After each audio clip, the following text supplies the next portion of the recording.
Tentang jelas kredo ya. Bapak bilang kredo sama. Serius gak kredo sama? joint declaration on Tidak, doctrine. sebelum join deklarasi Bapak bilang kita pengakuan iman. Iya, Bapak menggunakan pengakuan iman atau kredo itu, kredonya mana nih? Yang Bapak pakai? yang persatuan di tahun 1999 tahun tanggal 31 Oktober. Tidak, Bapak menggunakan kredo rasuli? Yang menyatakan bahwa satu Tuhan, percaya Bapa, Anak, dan Roh Kudus. Itu kredo itu ditetapkan Kredo di apa, mana, Pak? Bapak? Saya tidak Kredo melihat apa namanya? Saya tidak melihat kredonya, tetapi saya mengingat itu joint declaration itu tahun Tidak, Bapak bilang tidak. Bapak sebelum bilang pengakuan iman. Imannya siapa yang diakui di situ? iman yang berdasarkan kitab suci. Yang mana iman yang berdasarkan kitab suci? Ide sebentar. Imannya siapa? Yang percaya kepada Tuhan Bapa, Anak, dan Roh Kudus. Kita ini menerima iman dari siapa, Bapak?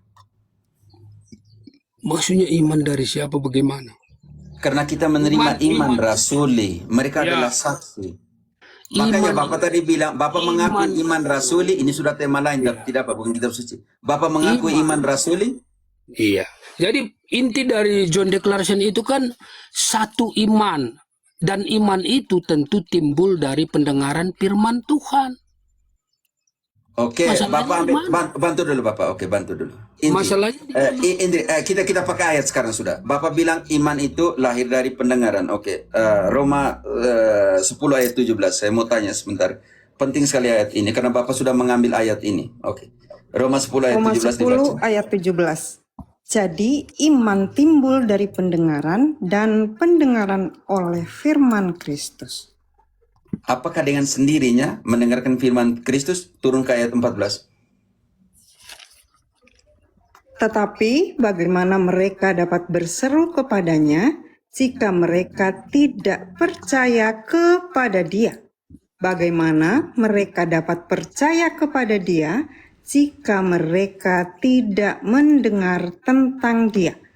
Bagaimana mereka mendengar tentang Dia jika tidak ada yang memberitakannya? Dan bagaimana mereka dapat memberitakannya jika mereka tidak diutus? Pertanyaan saya, Bapak Pendeta, cukup, Bapak Pendeta, bagaimana mereka memberitakan firman itu? Karena iman tumbuh dari pemerintahan dan pemberitaan oleh iman tumbuh dari pendengar oleh pemberitaan Injil, firman itu. Dan di situ dikatakan bagaimana memberitakan jika tidak ada yang mengutus atau jika tidak diutus. Pertanyaan saya ke Bapak Pendeta. Kitab suci mengatakan bagaimana memberitakan itu jika tidak ada yang diutus. Pertanyaan saya Bapak Pendeta, untuk memberitakan firman yang kita bilang tadi kriteria pertama kitab suci tadi, Bapak Pendeta menerima mandat pemberitaan dari siapa? menerima mandat ya sudah pasti dari firman Tuhan. Di mana Bapak mengatakan di situ sangat jelas bagaimana memberitakan kalau tidak ada yang diutus. Di situ di mana dikatakan firman mengutus Bapak. Firman mengutus saya. Bapak tadi bilang mendapat mandat dari firman. Kalau begitu firman yang mengutus Bapak. Di mana ayat bahwa Bapak diutus oleh firman? Kita omong tadi masih pakai kriteria agama yaitu kitab suci. Sebenarnya ini sederhana. Kalau runutnya kan mungkin runutnya maksud Romo ya. Ya tentu kan kita ada pengajar, ada penginjil yang datang memberitakan Injil kepada kita Romo. Bisa juga orang tua kita. Ya, tapi bisa buktikan juga secara biblis. Saya tidak buktikan itu. Buktikan secara biblis bahwa Bapak diutus oleh firman. Kan dikatakan tadi bahwa kita ini dari percaya karena firman, oke? Firman itu yang sampaikan ada yang mengutus. Sekarang pertanyaan saya, siapa yang mengutus Bapak secara kitab suci? Ya kalau Romo mau diri saya sendiri tentulah tidak ada. Tahun berapa kitab suci ditulis? Romo, dan saya Bapak lahir tadi, tahun berapa? Bapak saya Ini tidak Romo peka. mau Bapak tadi menjebak bilang saya atau diutus oleh bagaimana? firman. Bapak tadi bilang saya diutus oleh firman. Makanya pertanyaan saya, tunjukkan firman mana yang mengutus Bapak. Karena Bapak tadi bilang saya diutus oleh firman. Bukan, saya Waduh. bilang iman timbul dari pendengaran Bukan. Tuhan. Bapak ngomong tadi saya diutus Bapak yang ngomong, saya firman. kan tanya. Bapak diutus Baru. oleh siapa? Bapak Oh, bilang ya. Bapak Oleh diutus firman. oleh firman. Kalau begitu ayatnya mana? Oke, kita lihat di Matius 28 itu kan amanat agung. Amanat agung Ayatnya itu, Bapak? ya, dikatakan bahwa ajarkanlah semua bangsa. Markus berapa, Pak? Markus berapa? Matius, saya bantu ayat. Bapak pendeta tidak tahu ayatnya. Markus Matius tidak 28 ada. ayat 19. 28. Ya, Romo, ayatnya Markus berapa nggak ada Bapak? 28, Pak. Matius. ya Biar ampun. saya bantu Bapak ayatnya. Tidak apa, saya bantu Bapak pendeta. Matius 28 ayat Saya 19. bacakan Markus Romo. cuma sampai 16, Biar, Pak. biar, biar, Nggak biar, ada biar. 28. Indri. Ibu, Matius Ibu, 28 tahan, biar saya omong ayat dulu. 18. Biar Bapak yang baca. bacakan. Bapak silakan Yesus baca. mendekati mereka dan berkata kepadaku, telah diberikan segala kuasa di sorga di bumi. Karena itu pergilah, jadikanlah semua bangsa muridku dan baptislah mereka dalam nama Bapa. Kemudian Belum selesai Bapak. Dalam nama Anak dan Roh Bapa Kudus. dan Putra dan Roh ajarlah Kudus. mereka dan melakukan segala sesuatu yang kuperintahkan kepadamu. Mereka Jadi ini siapa Bapak? kepada segala bangsa, kepada Bapak. mereka. Mereka ini siapa? Tentu yang mau percaya kepada Tuhan. Bukan Bapak. Mereka yang diutus ini, Bapak baca ayat 16. Siapa mereka, Pak? Tolong baca ayat 16-nya, Bapak. Bukan, saya baca 20. Dan Iya. ajarlah mereka. Iya, yang menerima mandat ini siapa, Bapak? Kita harus konteksnya. Yang menerima mandat ini Jadi, siapa? Bapak ini- baca ayat ke-16. Nah, saya sudah tahu itu. Bukan Jadi, soal sudah tahu itu urusan Bapak. Sekarang saya Makanya minta saya- Bapak baca ayat ke-16. Siapa yang menerima mandat? Siapa? Baca ayat ke-16. yang menerima mandat ini tentulah murid-murid Yesus. Baca ayatnya Bapak pendeta. Kalau tidak mau baca, saya suruh ide saya baca. Karena Bapak tidak mau baca, tolong ide saya baca. Ini giliran saya kalau itu. Matius 28 ayat 16. Dan ke-11 murid itu berangkat ke Galilea, ke bukit yang telah ditunjukkan Yesus kepada mereka. Ke-11 murid ini bukan kepada Bapak yang menerima mandat. Mandat untuk ke-11 murid ini ayat 28. Makanya saya tadi Sebentar makanya Bapak, saya- Bapak tadi tidak mau baca. Bapak tadi tidak mau baca. Biarlah saya baca di sini. Ayat 28. Sampai 20 Enggak aja, ada, Pak, enggak Matius ada ayat 28 Romo. 20 ya Iya, maksudnya Romo. maaf 16 sekarang ayat 20 ayat 19 yang baca kembali ayat 16 minta maaf saya minta maaf mungkin koreksinya sangat benar ayat ke-16 siapa yang menerima mandat Bapak pendeta atau para rasul Dan Dibaca, ke-11 Desa. murid itu berangkat ke Galilea, ke bukit yang telah ditunjukkan Yesus kepada mereka. 11 rasul ini menerima mandat ayat ke-19 Karena itu pergilah, jadikanlah semua bangsa muridku dan baptislah mereka dalam nama Bapa dan Anak dan Roh Kudus. dan mandat kedua ayat 20 Dan ajarlah mereka melakukan segala sesuatu yang telah kuperintahkan kepadamu. Dan ketahuilah, aku menyertai kamu senantiasa sampai kepada akhir zaman. bagaimana suksesi supaya orang lain bisa mengajar 2 Timotius 2 ayat 2 bukan semua orang suka-suka mengajar. Saya sudah buat Sebentar itu. Bapak Pendeta, biarkan saya punya gilir membuktikan bahwa ada suksesi di situ. Saya Tidak tahu. Bapak tidak main-main gila. Bapak bilang itu saya dapat mandat dari sini. Itu para rasul. Bagaimana para rasul meneruskan 2 Timotius 2 ayat 2. 2 Timotius Karena itu- 2 ayat 2. Itu Bapak skripsi Pendeta saya, biar saya Romo. selesaikan. Kita mau baca ayatnya Bapak Pendeta. Apa yang telah engkau dengar daripadaku di depan banyak saksi, percayakanlah itu kepada orang-orang yang dapat dipercayai, yang juga cakap mengajar orang lain. Karena itu Bapak Pendeta tunjukkan ayat di mana Bapak merasa diri diutus di situ untuk mengajar. Silakan Bapak Pendeta. Ya, terima kasih Romo. Jadi Romo mengingatkan ke skripsi saya 2 Timotius 2 ayat 2. Karena memang itu saya buat khusus kepada pengabdian saya hari itu, bahwa ya kita seperti Paulus kepada Timotius, dia mengatakan ajarkanlah kepada orang yang dapat dipercaya dan juga cakap mengajar. Jadi saya pikir itu tidak ada masalah. Cuman kenapa saya bilang dari kitab suci? Ya tentu kitab suci itulah yang memberikan kuasa yang sesungguhnya. Nah, Romo tadi tanya, mereka itu siapa? Ya, saya hanya jelaskan yang 20. Mereka itulah kita yang mendengar, yang pada zaman sekarang, yang dari berbagai-bagai bangsa. Jadi kalau sudah terang benderang seperti itu, apa masalahnya bahwa kita tidak berhak? Padahal firman Tuhan sudah secara tersirat akan sampai kepada kita. Termasuk Timotius itu. Dia juga Bapak diberikan Pendeta, mandat. di situ Jadi Bapak ambil dari Timotius itu, buktikan kepada saya bahwa Bapak bagian dari pemilihan Timotius itu untuk ke Bapak.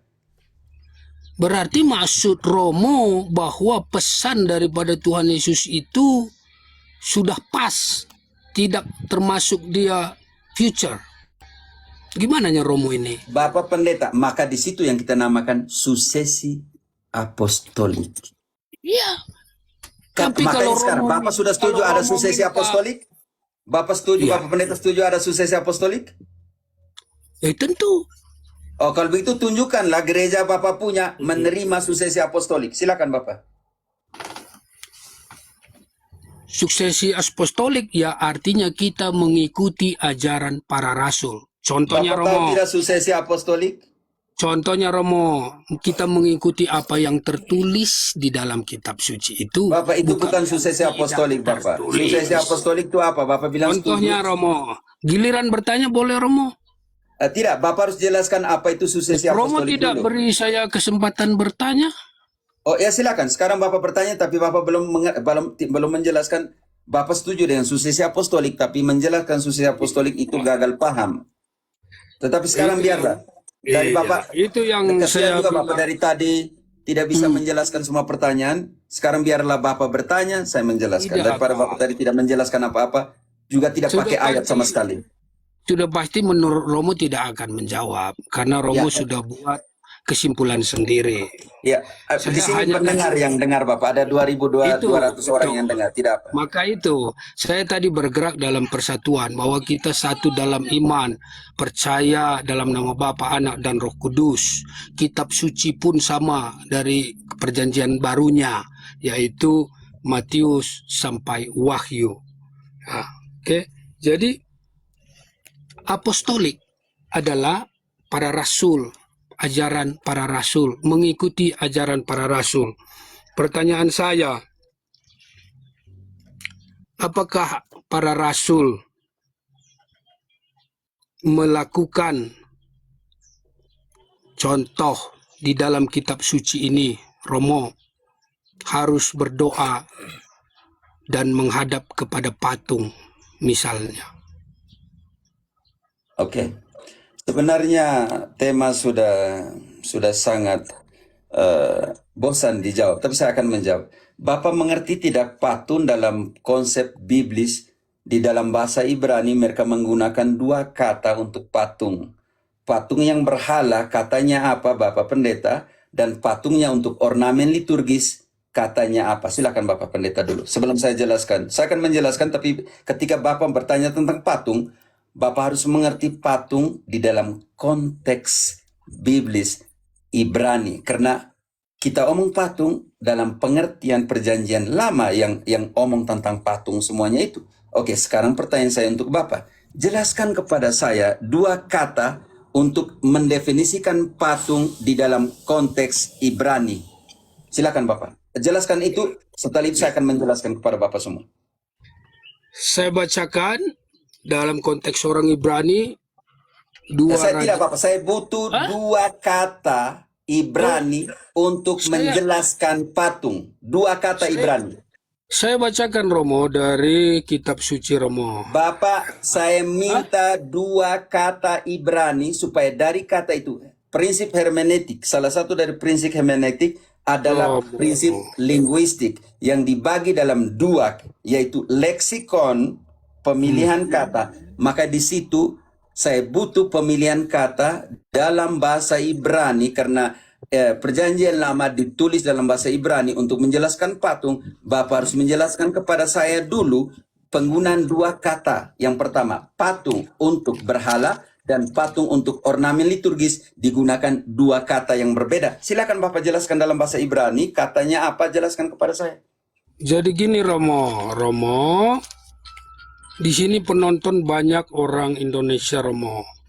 Pertanyaan saya Bapak Pendeta sederhana. tidak belajar kitab Pertanyaan suci. saya sederhana.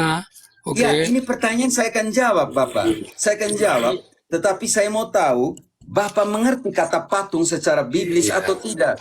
Maka jelaskan saya dua kata yang digunakan dalam bahasa Ibrani untuk mendefinisikan patung sebagai berhala dan patung sebagai ornamen liturgis. Pertanyaan saya kepada Bapak, karena Bapak sudah mulai dengan kata patung, maka jelaskan kepada saya hamba yang kecil ini yang tidak mengerti tentang patung. Bapak jelaskan kepada saya dulu dalam konsep mentalitas Ibrani tentang patung itu. Kita pakai hermeneutik Jadi pertama. Hermeneutik, Bapak sebentar. Hermeneutik dengan prinsip dasar linguistik.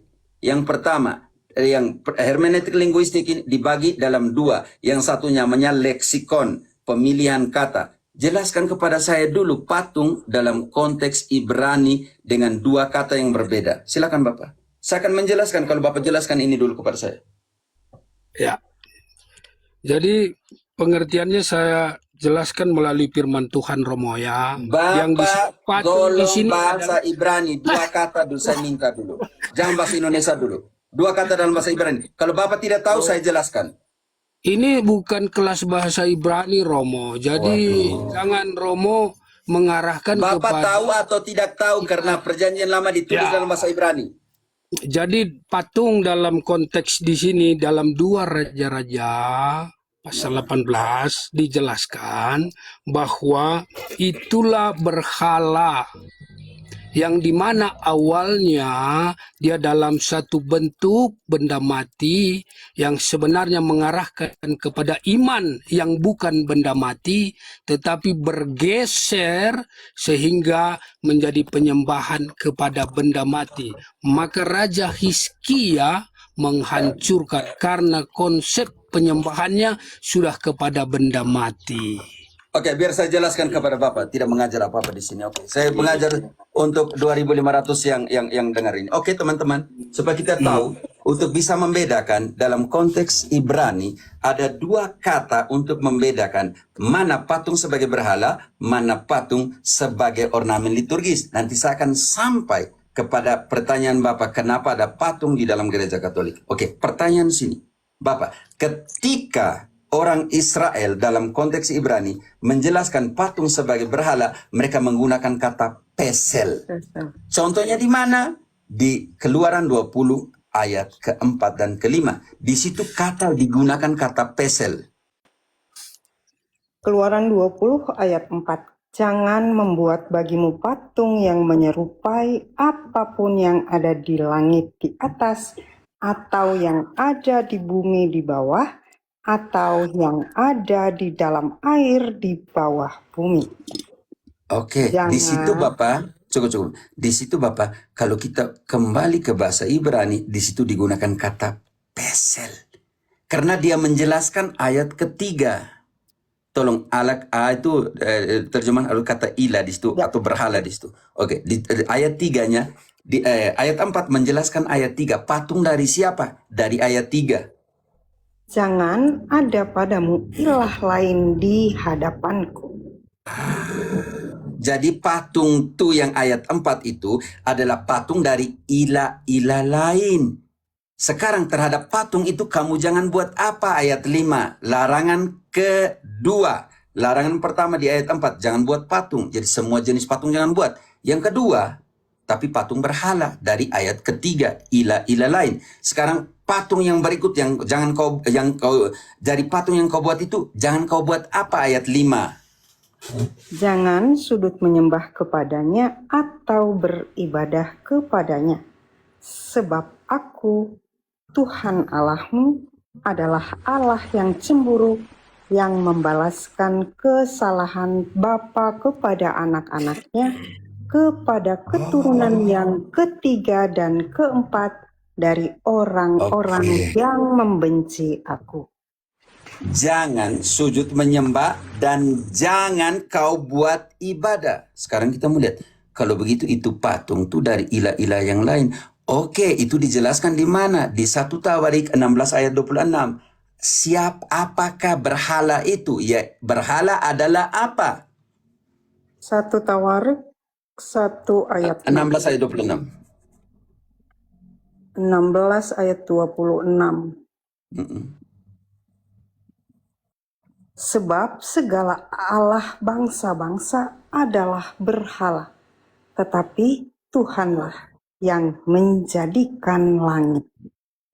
Sekarang patung itu ilah-ilah bangsa lain. Contoh nyata ketika Musa naik ke Gunung Sinai di dalam Keluaran ayat 32, Harun buat apa dengan orang Israel di bawah? Dan kriteria berhala ada di sini, yaitu harus ada altar, harus ada siapa yang mengorbankan, dan harus ada binatang yang dikorbankan. Kita ambil contoh, karena itu berhala, maka apa yang terjadi di sini? Mereka harus buat altar. Oke, kita langsung ke ayatnya. Keluaran 32 ayat ke-1. Musa ada di mana dan Harun buat apa dengan orang Israel di bawah gunung? Ketika bangsa itu melihat bahwa Musa mengundur-undurkan turun dari gunung itu, maka berkumpullah mereka mengerumuni Harun dan berkata kepadanya, "Mari, buatlah untuk kami Allah yang akan berjalan di depan kami, sebab Musa ini orang yang telah memimpin kami keluar dari tanah Mesir. Kami tidak tahu apa yang telah terjadi dengan dia."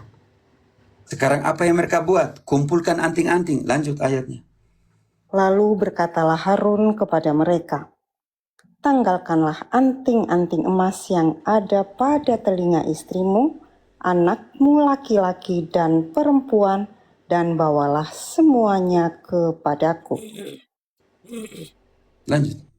Lalu seluruh bangsa itu menanggalkan anting-anting emas yang ada pada telinga mereka dan membawanya kepada Harun. Diterimanya itu dari tangan mereka, dibentuknya dengan pahat, dan dibuatnyalah daripadanya anak lembu tuangan. Kemudian Dibuatnya apa? Baca berkatalah, kembali di situ. dan dibuatnyalah daripadanya anak lembu tuangan. Artinya Kemudian dari anting-anting yang dikumpulkan itu mereka buat patung lembu. Oke, lanjut ayatnya. Kemudian berkatalah mereka, Hai Israel, inilah Allahmu yang telah menuntun engkau keluar dari tanah Mesir." Oke, mereka proklamasikan di depan patung anak lembu ini, "Hai Israel, inilah Allah yang mengeluarkan kalian dari Mesir." Lanjut, mereka buat apa lagi? Ketika Harun melihat itu, didirikannya mezbah di depan anak lembu itu. Kriteria kedua, patung anak lembu berhala itu. Kriteria kedua, mereka harus dirikan mezbah atau altar di depan patung lembu itu. Baca kembali ayat itu. Ketika Harun melihat itu, didirikannya mezbah di depan anak lembu itu. Lalu mereka buat apa? Hari berikutnya mereka buat apa dengan anak lembu yang di depan di altar itu? Mereka bunuh apa di situ? Dan keesokan harinya pagi-pagi, maka mereka mempersembahkan korban bakaran dan korban keselamatan. Sesudah itu duduklah bangsa itu untuk makan dan minum, kemudian bangunlah mereka dan bersukaria. Untuk mengkategorikan sebuah patung adalah berhala, maka harus ada altar di depan patung itu. Harus bunuh binatang di atas altar itu, dan mereka harus makan daging yang dipersembahkan kepada berhala itu. Ini yang ketika orang Israel dalam bahasa Ibrani, mereka menggunakan kata pesel untuk menjelaskan berhala. Patung sebagai berhala. Tetapi Tuhan menyuruh membuat patung. Kita bandingkan di dalam Bilangan 21 ayat 8 dan 9. Musa disuruh Tuhan untuk membuat patung tembaga.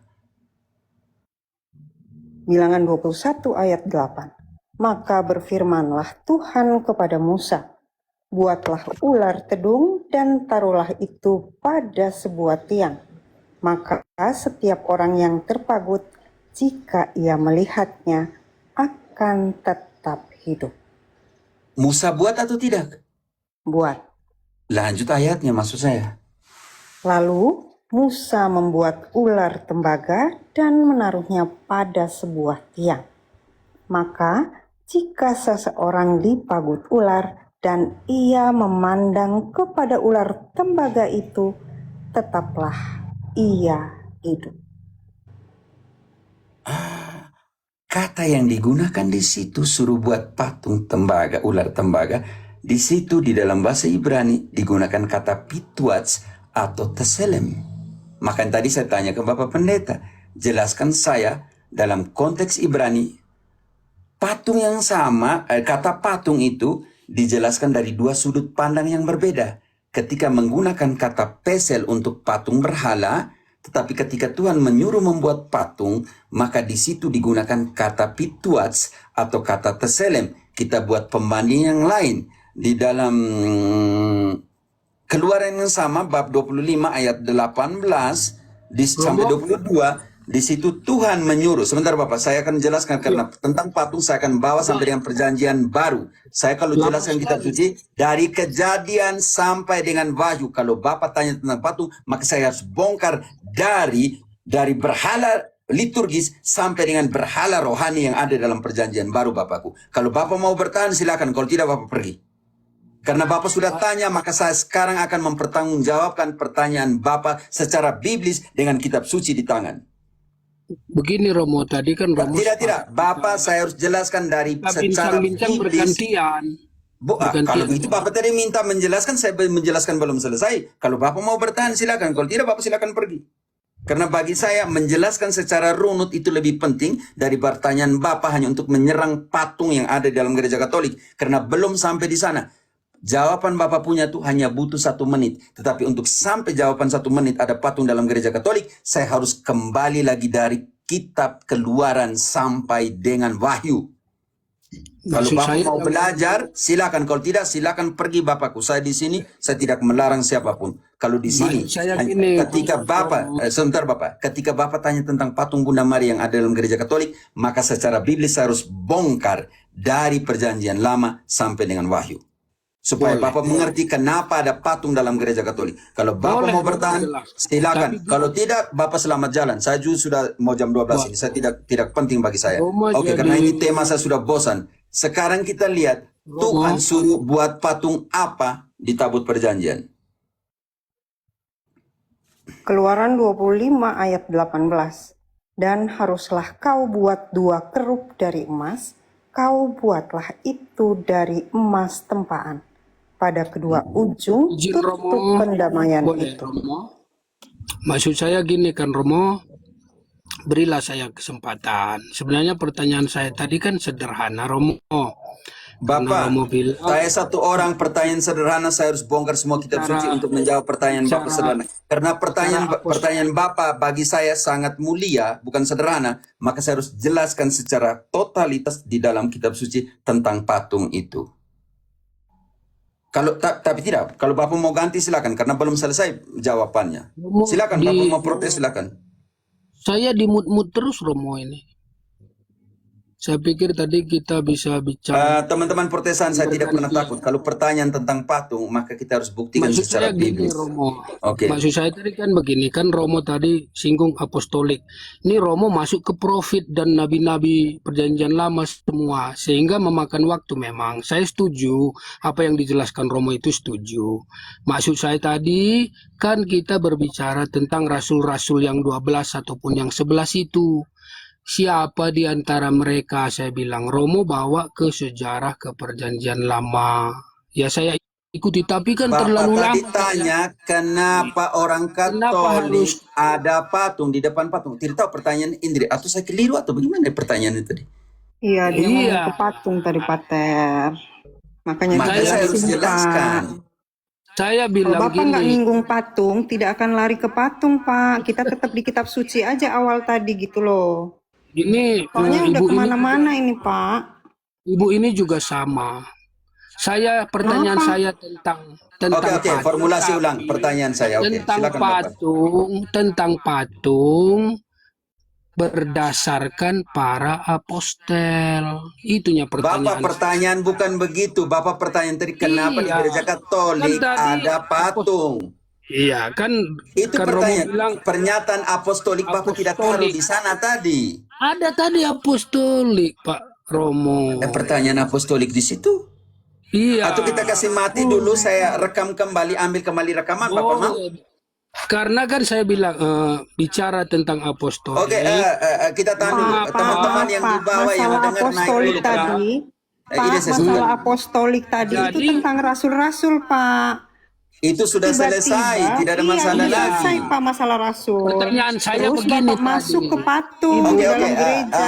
damai gitu. sertamu bisa naik dulu karena saya Pertanyaan Bapak saya pindah-pindah terus ini pertanyaan nih. Damai sertamu, engkau yang Dari- dengar dari awal tolong naik dulu. dari Sebentar Bapak. apostolik Bapak kita itu- butuh pendengar satu dulu karena Bapak pindah tema suka-suka ini. Oke. Oh, tidak. Damai sertamu, kamu clearkan dulu apa yang kamu dengar dari bawah. Jangan Daripada fitnah, ini- Romo. Kita Gitu. ya tidak kita Nggak ada dengarkan fitnah, Bapak Pak. Pendeta Nggak bukan ada yang fitnah dari Ide saya tadi, sebentar, Pak. ide saya Kan kasih saya turunan. bilang begini. Ide saya. Dari Sebentar dulu gereja Bapak Pendeta yang sebentar dulu. mengikuti. Ataukah saya keliru atau Bapak omong salah? Kita butuh orang yang dari bawah dengar. Damai sertamu, kau dengar dulu. Tolong clearkan karena saya tidak tahu, saya sudah masih jelaskan. Bapak bilang tidak apostolik yang suruh. Saya bingung, tidak tahu Bapak mau omong apa di sini.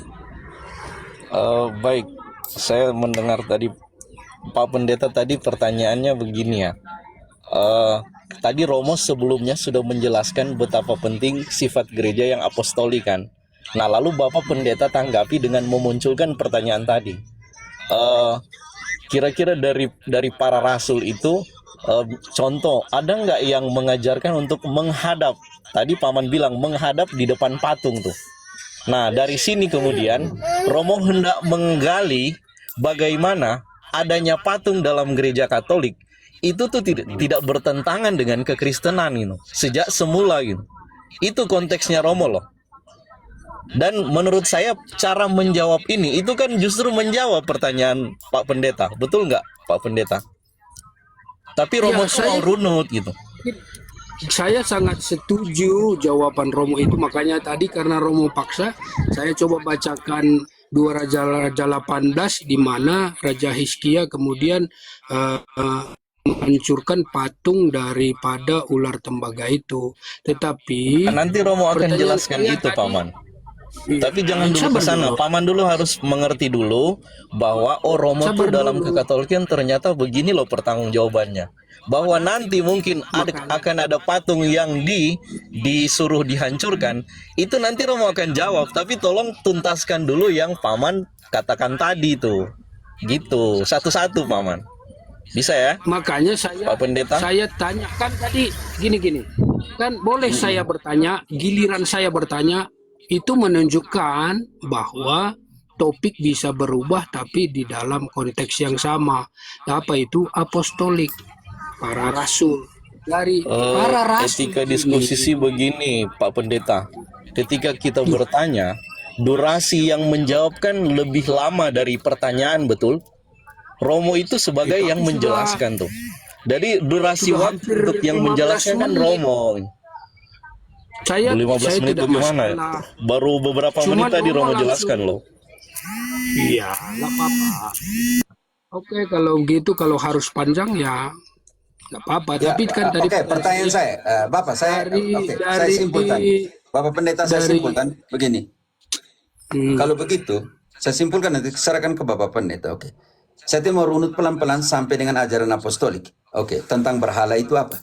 Tapi penting sekali di sini, saya simpulkan Bapak.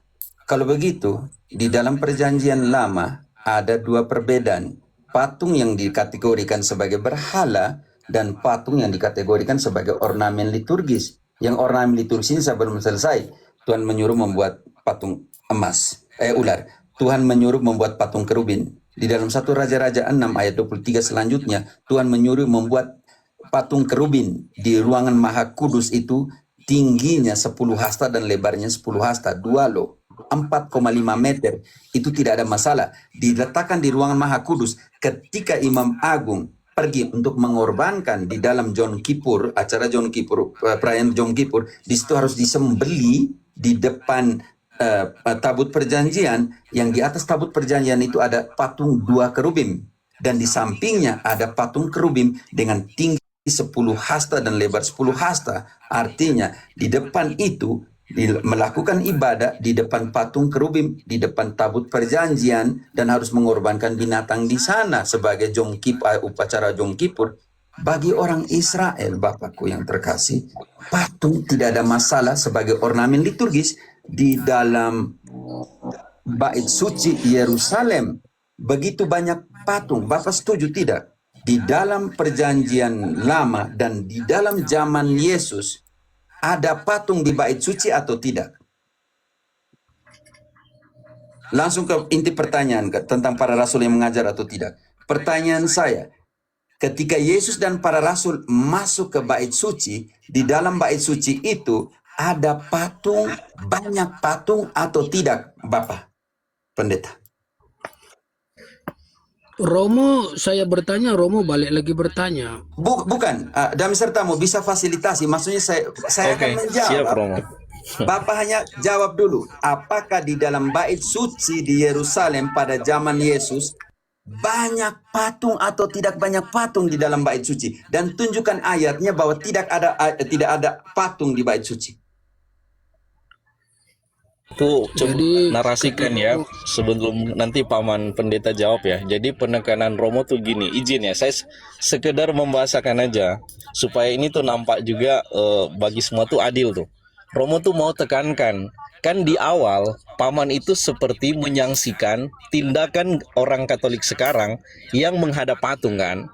Nah lalu Romo bawa, ternyata tindakan menghadap patung juga itu bukan baru loh. Ada dalam konteks perjanjian lama juga, para rasul juga gitu. Itu. Dan Paman tahu nggak bahwa ternyata persoalan itu tidak dipermasalahkan sejak semula, sejak para rasul juga. Tahu nggak soal itu? Itu informatif loh pertanyaannya. Tahu atau tidak? Sebenarnya Bapak mengulangi pertanyaan saya tadi. Ada di dalam zaman Rasul tapi belum menjawab gini. Tapi pertanyaan Romo saya akan menjawab, Bapak. Sekarang akan menjawab. Saya jawab pertanyaan Romo. Saya jawab pertanyaan Romo.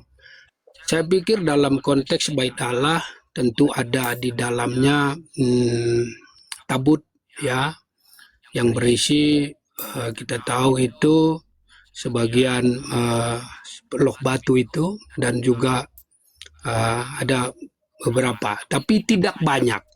Namun konteks sekarang saya buktikan tidak banyak. Tunggu dulu. Saya buktikan banyak atau tidak banyak. Oke, Bapak? Saya menjawab tidak Mana bisa lama. ayatnya bahwa tidak banyak patung? Mana dengan ayat di tangan Bapakku yang terkasih? Tolong dengan ayat kah? Jadi Romo jangan buat standar ganda. Tadi Romo katakan banyak ya. Dan saya akan membuktikan dengan ayat. Bapak bilang sedikit, tidak banyak. Buktikan dengan ayat. Mana ayatnya tidak banyak? Adakah tertulis banyak? Di mana ayatnya tertulis banyak?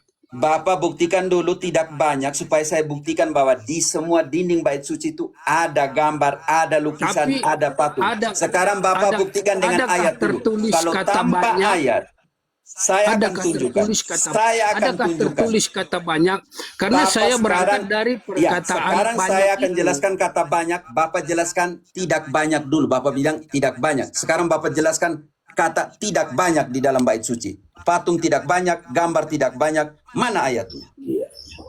Karena Romo katakan banyak dalam kitab suci. Tunjukkan dulu Romo mana kata banyak. Damai sertamu, Gini, siapa gini. yang dahulu mengatakan itu? Saya atau Bapak yang mengatakan tidak banyak? Saya Romo menuntut tadi Bapak. Oh, Pak mengatakan. Pendeta, Oh, bagaimana saya jangan yang dulu dahulu? saling Gimana menanggapi, sih? jangan dulu sambil melanggapi, Pak Pendeta. Makanya. Bangun saja argumentasi sendiri tuh, bahwa misalnya Maka biarkan di dalam saya menjawab sebentar saudaraku, saya Dengan ayat, tolong damai dengar sertamu, dulu. Jangan tolong dengan langsung ayat. Saya dipotong. tuntut Iya. ayat. Bangun Ayat. argumentasimu dengan ayat yang mengatakan bahwa di dalam bait Allah itu tidak banyak patung dan seterusnya kan. Bukti bangun Karena saja Romo argumentasi. Nanti Romo akan bangun argumentasi sendiri bahwa tadi kan Romo bilang banyak. Nanti dengan ayat gitu.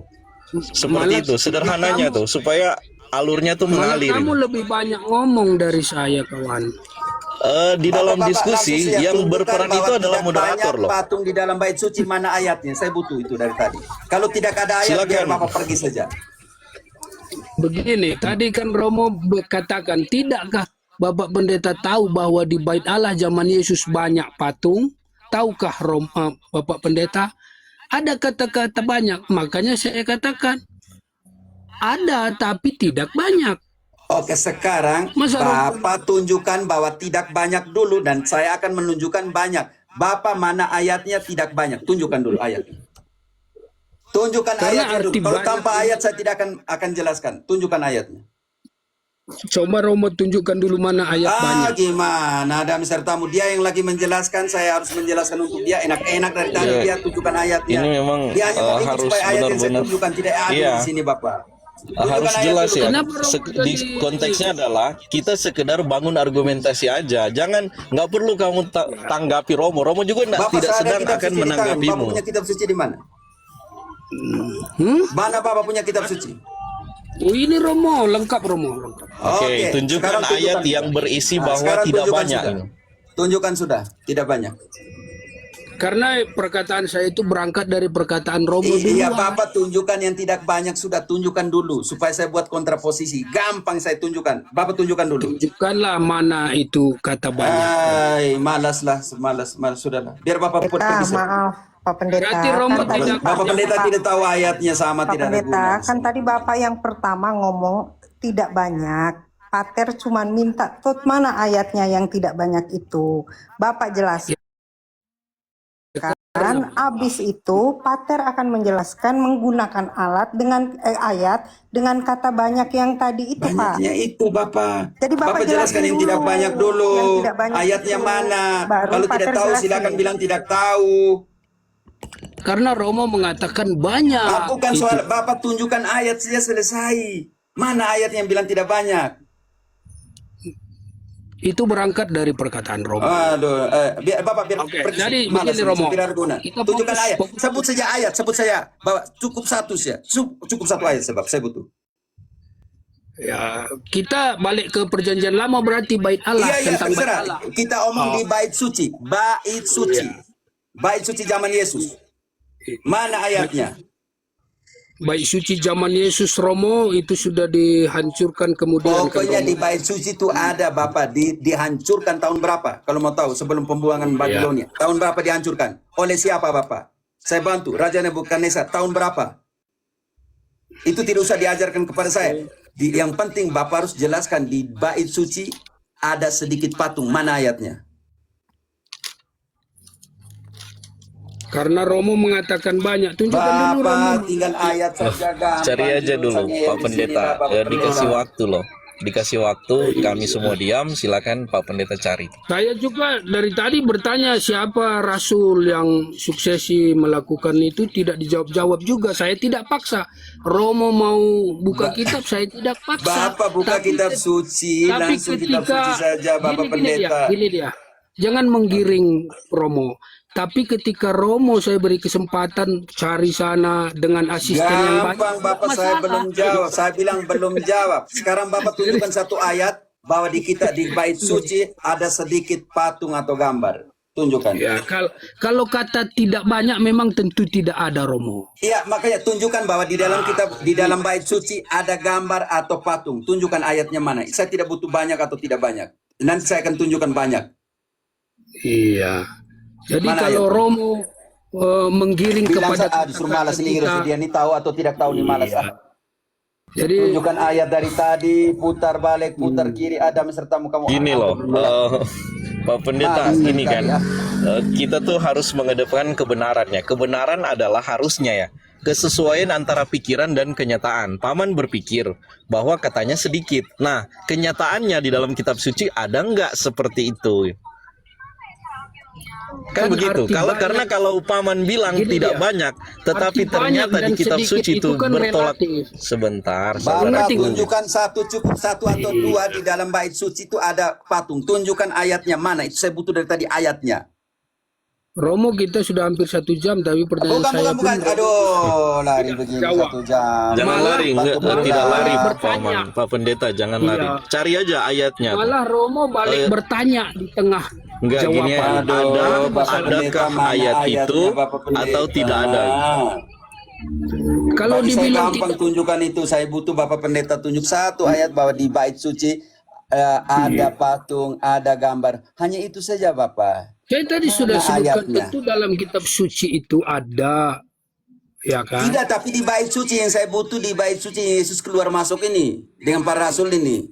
Mana ayat yang mengatakan di bait suci ada gambar patung? Mana ayatnya? Ada pembuktian karena saya berharap dengan pendeta sola scriptura yang tahu kitab suci dari kepala sampai ujung kaki, dari Kejadian sampai dengan Wahyu. Mana ayatnya, Bapak?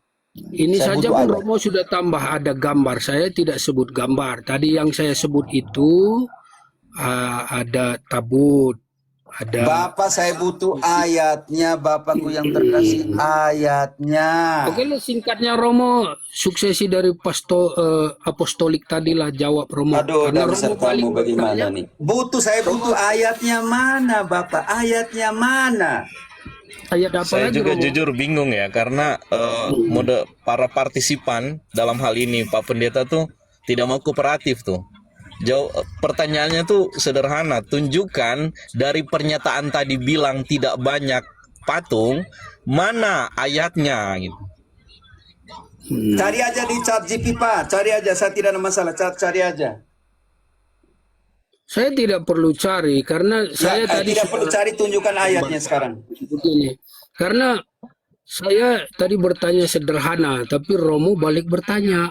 Aduh. Kemudian Romo Kok katakan ini begini. itu tidak substansi persoalan Pak Pendeta. Ada Substansi yang rekamannya, sekarang ada, Romo. adalah substansi Pak. sekarang adalah mempertanggungjawabkan bahwa di dalam bait Allah tidak banyak patung. Kan itu yang tadi dari Pak Pendeta. Bawa ayat sebagai dalil untuk membenarkan pernyataan ini. Jangan sampai dia hanya tinggal sebuah pernyataan gitu aja tuh. Bawa ayatnya, cari ayatnya di mana Pak Pendeta. Begini, saya berangkat ke situ karena Romo yang mengawali dikatakan tidakkah tahu bahwa di dalam bait Allah banyak juga patung. Oke, saya berarti terima. Romo Lalu akan Bapak bilang, mempertanggungjawabkan oke, itu. anggap saya Tentu terima. ada, Bapak tapi bilang tidak banyak. ada, tetapi tidak banyak. Maka sekarang sebelum saya menjelaskan banyak, Bapak menjelaskan satu tidak banyak patung di dalam bait suci. Maka tunjukkan mana ayatnya, Tuhan Allah. Saya berharap dengan pendeta sola scriptura ini. Ayatnya mana saya butuh. Jadi saya katakan Romo, pertanyaan saya sederhana tadi, tapi kita menghabiskan Bapak waktu. ini omong tentang patung, pertanyaan sederhana tapi omong tentang patung yang sudah bosan, saya sudah bosan jelaskan. Saya butuh satu hal, meyakinkan Bapak yang sendiri pernyataan Bapak bilang ada tidak banyak patung di dalam bait suci. Waktu Yesus keluar masuk di situ kan dengan para rasul, dia masuk keluar masuk bait suci. Dan saya butuhkan ayat bagaimana orang sampai dengan zaman para rasul juga mereka masih tiap hari pergi ke bait suci. Pertanyaan saya untuk Bapak, tunjukkanlah bahwa di dalam bait suci ada, walaupun tidak sedikit atau banyak, tidak perlu kata itu. ada patung di dalam bait suci. Mana ayatnya yang mengatakan bahwa di dalam bait suci ada patung? Itu cukup Bapak, satu ayat saja. Oke, sabar ya Romo. Cari dulu ChatGPT, silakan Bapak. Saya satu orang yang sangat terbuka. Mau cari ChatGPT, tanya ChatGPT, Bapak tadi bilang tidak mau pakai, sekarang pakai itu, santai saja Bapak dan saya. Saya tidak menghakimi. Cari dulu Bapak. Kan soal skriptura tahu semua kitab suci, harus cari ChatGPT lagi.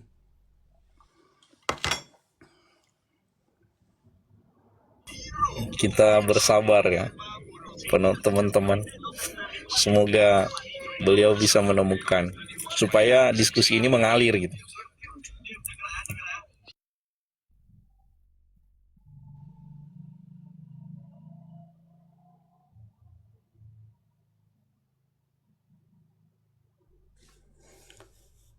IDC jangan lupa minum air. Sudah dari sudah makan, breakfast, lapar lagi nih saya Om. Waduh. Kan Biar Bapak tadi mau fokus, pakai kan? ChatGPT, sekarang biarlah dia pakai ChatGPT, cari dulu. Soal skriptura harus cari ChatGPT kan aman, santai saja. Sebenarnya saya mau bantu, hanya karena Bapak tidak mau jujur ya sudah.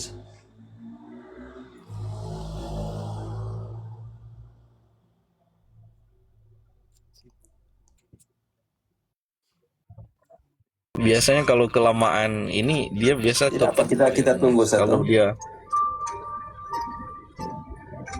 Ya kan Om Nanti tadi dengar dinaikkan kan dari lagi. bawah ya Om Damai, muter-muter dari Dengar. awal kemana ujung sampai ke patung. Kalau kita perhatikan tadi kan Romo sudah menjelaskan, lalu dia seperti tidak menolak kan. Oh iya ada patung, tapi tidak banyak. Nah ini mulai longgar kan. Nah Romo kejar di situ. Tidak banyaknya, benar nggak tidak banyak? Itu aja supaya nanti kembali ke topik, mempertanggungjawabkan, menjawab bagaimana orang Katolik menghadap patung. Itu kan judul besarnya.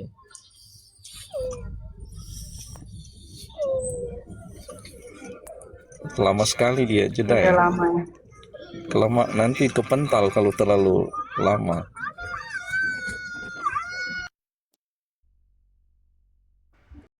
Romo. Tapi Silakan. sebenarnya pertanyaan sederhana jadi panjang ini Romo. Ya penting karena kita bongkar ayat kitab suci itu tahu benar yang mana Pak. Yang masalahnya jadi repot saya bertanya, Romo balik bertanya. Padahal saat Romo menjelaskan panjang sekali. Dan pakai Saya asisten. belum masuk di zaman Yesus dan para rasul Bapak. Saya hanya mau supaya kita paham karena saya berpikir bahwa semua 2.700 orang ini mau belajar. Maka sekarang Oke, silakan saya Bapak. bacakan. Saya Oke, bacakan sebut isi-isi ayatnya bait di Allah. sini ada yang akan membaca Bapak. Ya. Sebut ayatnya cukup. Loh, jadi bait Allah yang dimasuki Yesus itu tentu tidak berbeda dengan bait Allah zaman perjanjian lama.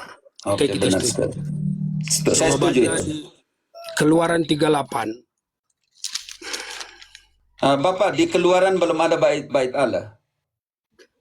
Kan barusan saya sudah katakan, bait Allah itu gambarannya sudah pasti tentu sama dengan bait Bait Allah. Allah pertama dibangun oleh siapa Bapak? Musa.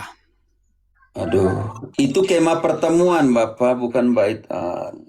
Tapi kan blueprint dari bait Allah tentulah Kita ini daripada omong bait Allah, bukan kemah pertemuan. Oke. Bapak pendeta yang Salomo. terkasih. Dibangun oleh Salomo. Tapi Oke. blueprintnya tentu sama dengan yang diterima Musa, Romo. Bapakku yang terkasih, kemah Apa pertemuan isinya? itu saya akan jelaskan kemah pertemuan.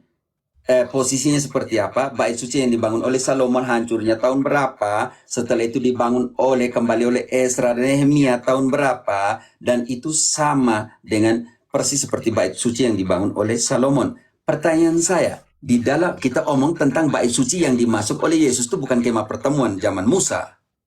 Kita Tapi omong tadi tentang bait suci yang ada di Yerusalem. Karena itu tunjukkan ayat yang merujuk kepada bait suci yang dibangun oleh Salomon kemudian oleh Ezra dan Nehemia. Itu yang kita masuk karena bait suci itulah yang dimasuk oleh Yesus dan para rasul. Karena itu Papa pertanyaan tentang apostolik, maka disitulah kita harus membongkar zaman Yesus dan para rasul. Mereka masuk berapa kali ke bait suci, itu mereka tidak masuk ke kemah pertemuannya Musa, tetapi bait suci yang didirikan oleh Salomon hancur oleh Nebukadnezar, dibangun lagi persis sama seperti yang dibangun oleh zamannya Salomon. Karena itu tunjukkan ayat yang merujuk kepada bait suci yang dibangun oleh Salomon dan kemudian oleh Ezra dan Nehemia.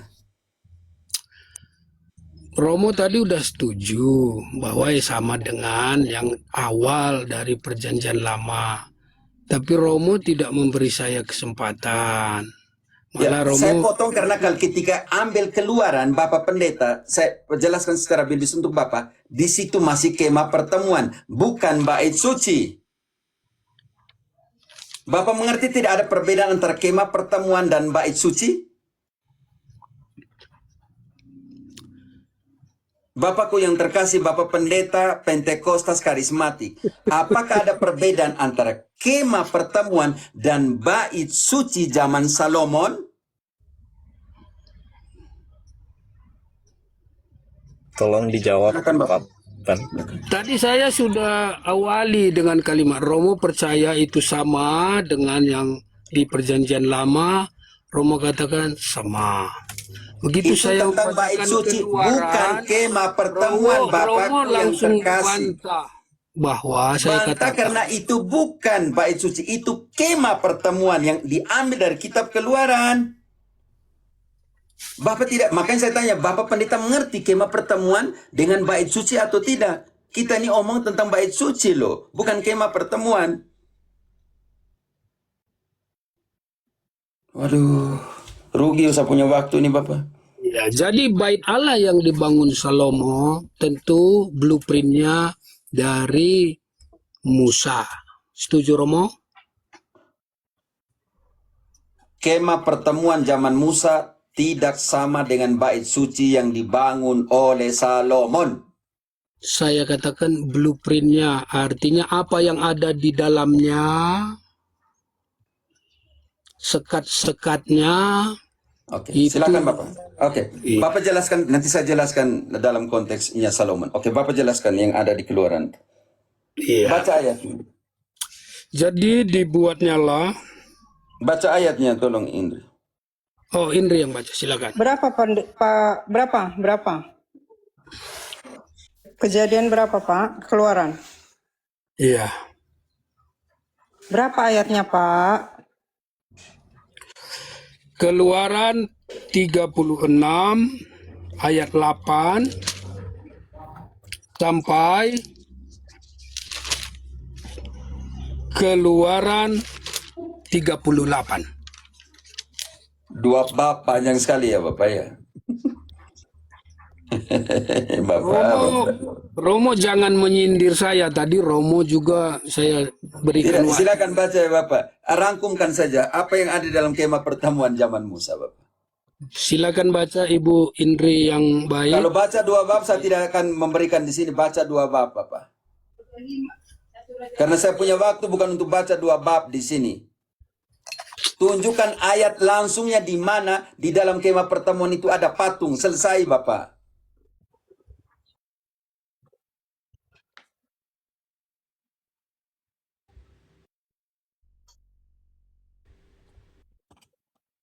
Silakan Ibu Indri yang baik dibacakan buat kita. Pak, itu Keluaran 36:8 satu perikop itu panjang sekali Pak. Ini sampai besok kita nggak selesai nanti. Pater sudah jam 1 di sana. Ayatnya saja Pak, saya minta ayat berapa? Keluaran 36, 32 misalnya, atau 35 gitu. Keluaran 36 ayat 8 Baca ayat 8 nih.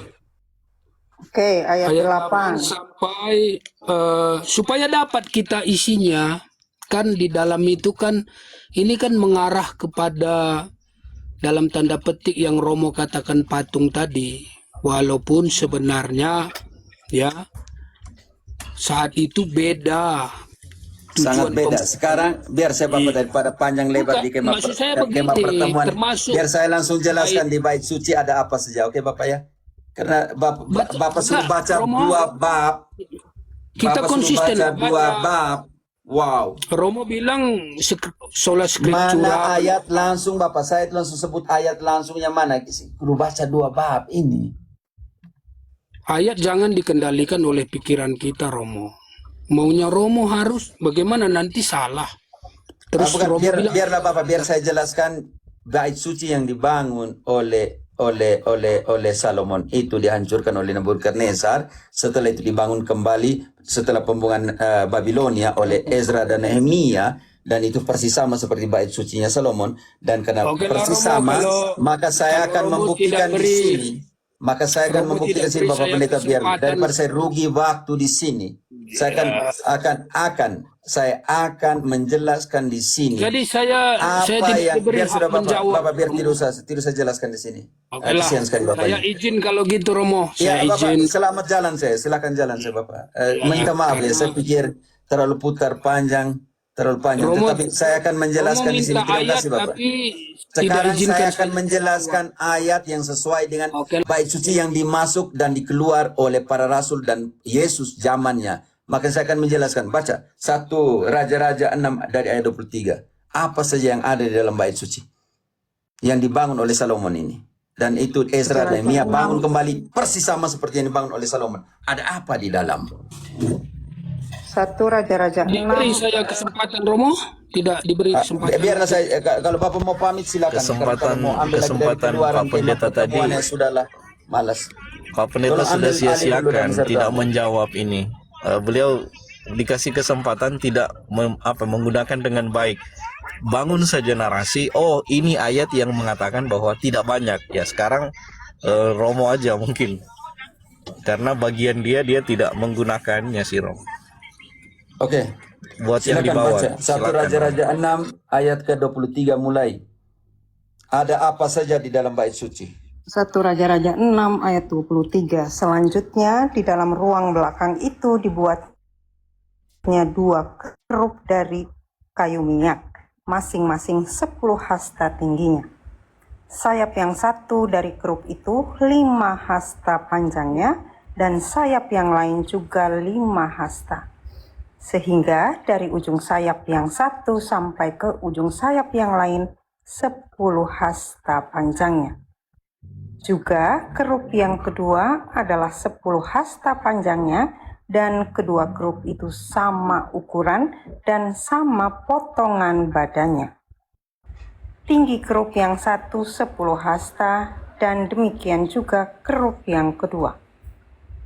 Maka ditaruhnyalah kerup-kerup itu di tengah-tengah ruang yang di sebelah dalam sekali.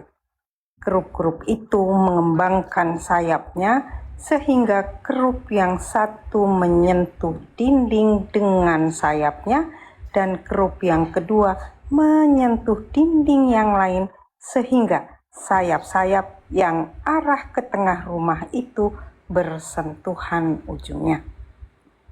Teman-teman, kenapa tidak baca dari Keluaran? Karena di situ damai sertamu sudah ada bait suci atau belum? Ada Romo. Belum, Pater. Itu masih kemah pertemuan. Semua. Bait suci itu baru di zamannya Salomon. Direncanakan dari Daud tetapi didirikan di zaman Salomon. Sekarang dari pintunya ada apa ayat 31? Sebagai pintu masuk ke ruang belakang dibuatnyalah pintu dari kayu minyak. Ambang dan tiangnya merupakan segi 5. Pada kedua daun pintu yang dari kayu minyak itu, ia mengukir gambar kerup, pohon korma, dan bunga mengembang. Lanjut semua dinding-dindingnya ayat 36. Kemudian Yang ia dinding-dinding semua. mendirikan tembok pelataran dalam dari 3 jajar batu pahat dan dari 1 jajar balok kayu aras. Lanjut. Dalam tahun yang keempat, dalam bulan Siu, diletakkannya dasar rumah Tuhan. Dan Semua dinding-dinding semua, kalau kita baca semua itu diukir dengan begitu banyak, dilapisi emas, jadi patung semuanya di situ. Pertanyaan saya, kalau begitu para rasul suruh pasang patung atau tidak? Sebelum kita memahami bahwa Yesus dan para rasul suruh buat patung atau tidak, kita tanya dulu, mereka berapa kali masuk ke bait suci? Matius 21 ayat 13, para rasul, Yesus dan para rasul pergi kemana? 1 ayat ke-13. Dan Dari turun dari 11. dari 11, baik Pak. Dan orang banyak itu menyahut, inilah Nabi Yesus dari Nazaret di Galilea. Lalu Yesus masuk ke bait Allah dan Yesus masuk apa di situ dalam sertamu? Salah Romo. Dia tidak lihat patung-patung semua di situ, kerubim, di pintu kerubim, kurma, tidak lihat semua itu. Tidak Mata sih lihat, fungsinya melihat tidak sih, lihat Romo. 4,5 meter di ruangan Maha Kudus patung kerubim. Biasanya tuh dengan sendirinya pasti melihat karena ada mata. Yang pertama yang dilihat situ, Yesus masuk bait suci. Lanjut.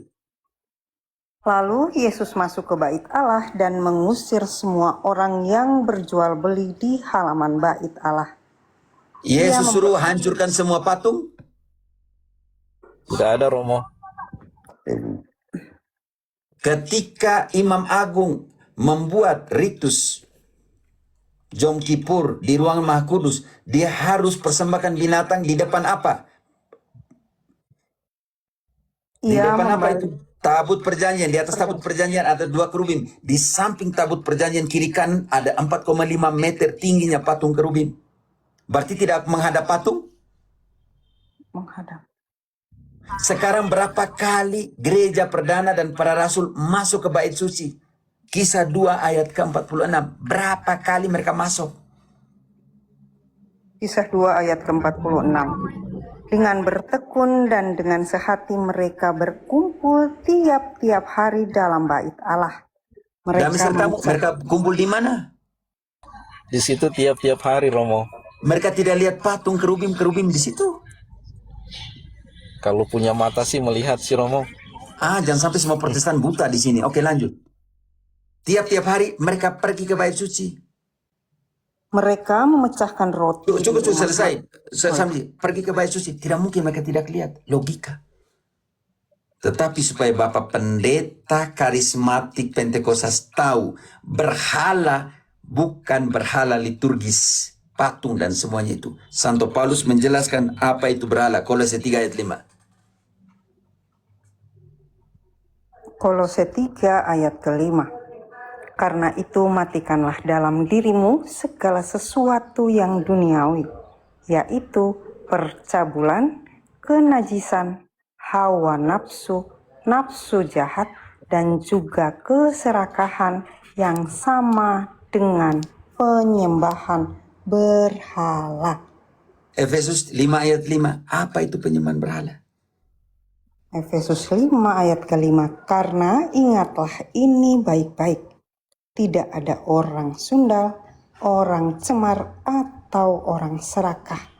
Artinya penyembah berhala yang mendapat bagian di dalam kerajaan Kristus dan Allah.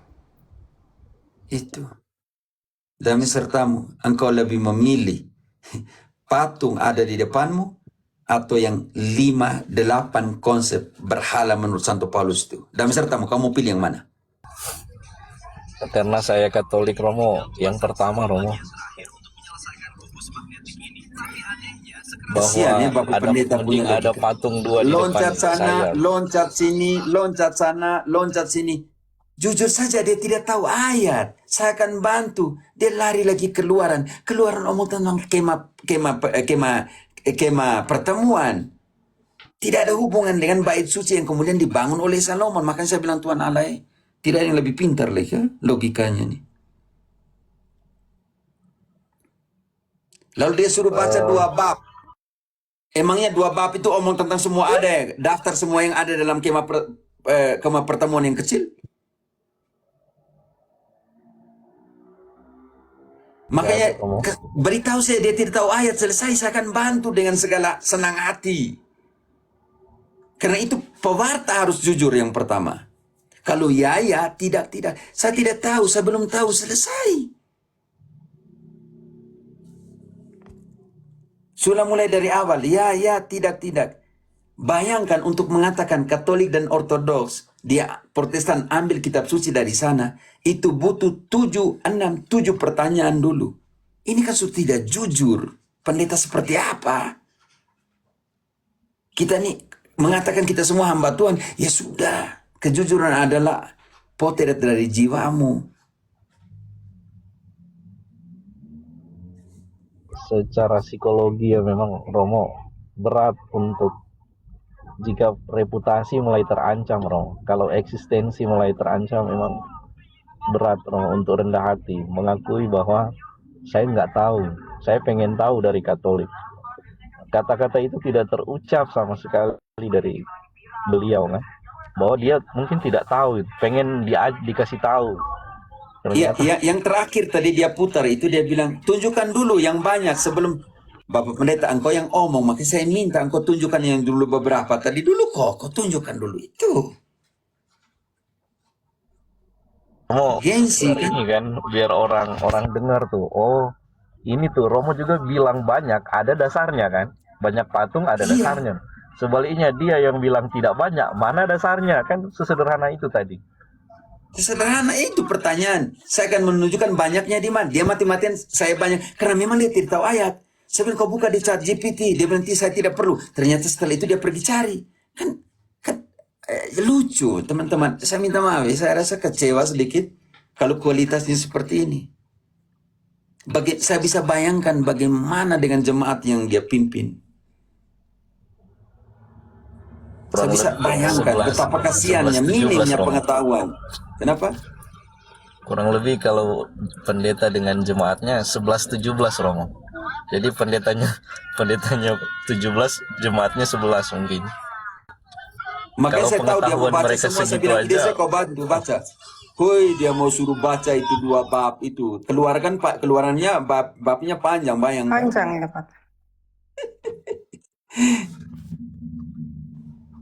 Oke, minta maaf ya teman-teman. Saya tidak marah ya teman. Saya bilang, kalau tadi enak dia tunjukkan ayat, saya tunjukkan ayat. Karena enak sebenarnya. Makanya saya mau jelaskan semua konsep bagaimana sampai dengan Yesus masuk ke bait suci yang di mana ada kerubim, di mana ada lapisan emas, dari kerubim yang dibuat lapisan, kurma yang dibuat lapisan emas.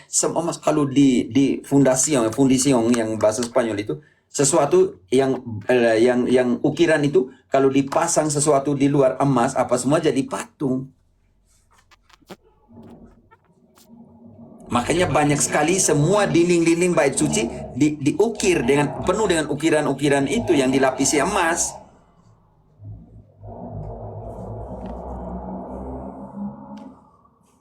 Makanya saya tidak larang kalau dia cari di ChatGPT ya. Cari saja, tidak apa. Buat apa? Saya tidak akan menghina engkau kalau kau cari di Google, cari di ChatGPT, silakan. Saya tidak ada masalah dengan itu. Tapi yang punya masalah ketika tidak mau jujur. Tidak mau katakan sebenarnya. Maaf ya teman-teman, bukan marah. Tapi kecewa juga. Kalau benar ya benar, kalau salah, kalau tidak tahu ya, kalau belum tahu ya belum selesai toh. Semakin dia putar kelihatan kok Pater. Tapi tidak apa, kita doakan yang lain sih bisa melihat memang. Tapi Romo ini kayaknya jam segini masih on ini Romo. Ya karena dia minta beberapa kali, saya kira pastor Katolik. Ternyata pendeta, sekarang nama pastor semua ya pendeta sekarang. Pakai kolar pula Pater. Padahal Pater minta jangan dikasih kolar, dia pakai kolar Pater, yang imam Katolik nggak pakai. Tapi dia pakai kolar. Jangan marah ya teman-teman, saya sudah jam 12.43 ternyata saya mau tidur sudah. Minta maaf ya teman-teman. Tapi ini rekor Pater sampai jam 1 malam ini. Oh iya, saya tidak, ya makanya hanya karena saya kira pastor Katolik, maka saya bilang, pastor, ternyata pendeta. Sekarang macam ambigu kita sekarang, kita mau buat pakai nama pastor juga bingung karena pendeta semua pakai pastor sekarang. Oke, teman-teman, terima kasih ya.